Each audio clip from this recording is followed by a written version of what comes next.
Assalomu alaykum hurmatli foydali boks kuzatuvchilari hamda chorvador dehqon akalar. Bugun obzorimizda 4 oyoqli drabilkalarimizni obzor qilib o'tamiz. Videoni kuzatishda davom eting. Videoni oxirida drabilkamizni narxlari hamda uni qanaqa ishlashi, somon, bedalarni, poyalarni qanaqa o'tkazishlarini ko'rsatib o'tamiz. Birinchi navbatda obzorimizga kraska qismiga keladigan bo'lsa, kraskalari juda tiniq. Bular hammasi drabilkalarimiz hammasi Xitoy zavodida ishlab chiqarilgan bo'ladi. Oddiy xonadonda ishlaydigan 220 voltda ishlaydigan varianti. Kraskalari chiroyli sepilgan, tiniq. Hozir bizda 3 xil rangda kelgan, yashil, sariq va qizil ranglarda bo'ladi. Drabilkalarimizni o'zini komplektida mana bunaqa 4 xil setkalari bo'ladi. Ikkita xashak uchun, ikkita don uchun donni nima deydi, kepak razmeridan yarmi razmergacha qilsak bo'ladi. Bu orqali esa xashak mahsulotlarini 2 sm gacha shu anaqa qilsak bo'ladi, maydalasak bo'ladi. Buni setkasini qo'yish usuli buni tashqari qismidan bo'ladi. Mana bundan qo'yiladi. Mana bu yerdan qotirib qo'yiladi. Bo'ldi, setkasi qo'yildi. Xashak uchun bo'lgan setkasi qo'yildi. Endi drabilkamizni ochadigan bo'lsak, mana bu yerdan ilgagi bo'ladi. O'zi oson ochiladi. Buni ko'tarib tortamiz, ochiladi. Endi ochilganda birinchi navbatda e'tibor berishimiz kerak bo'lgan narsa, ya'ni rezinasi, ya'ni ichi temirdan bo'lgan, ko'rishinglar mumkin, ichi temirdan bo'lgan rezina bo'ladi. Ya'ni bu ishlayotgan vaqtida mana bu baronka qismini ko'tarilib ketib qolmasligi, chang chiqmasligini ta'minlaydi. Ya'ni daraq qilib o'ynamasdan anaqa qiladi. Bir xil ishlab turadi. Ya'ni mahkam ushlab turish vazifasini bajaradi. Undan keyingi qism bu jabra qismlari.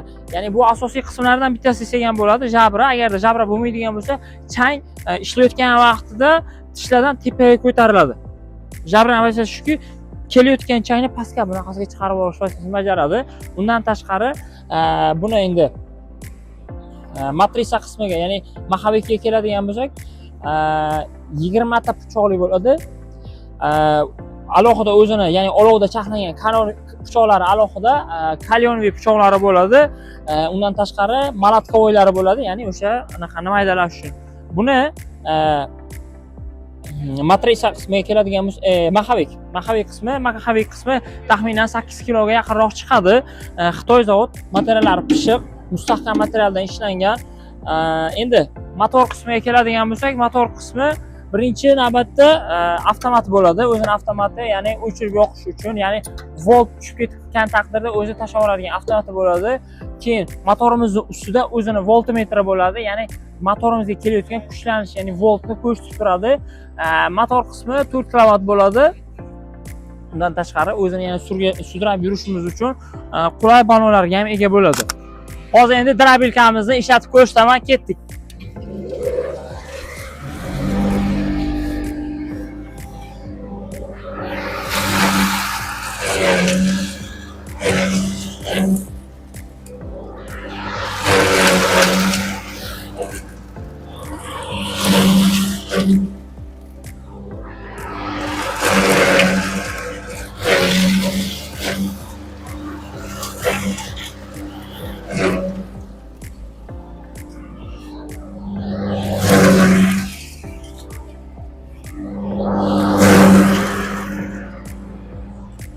Bo'ldi.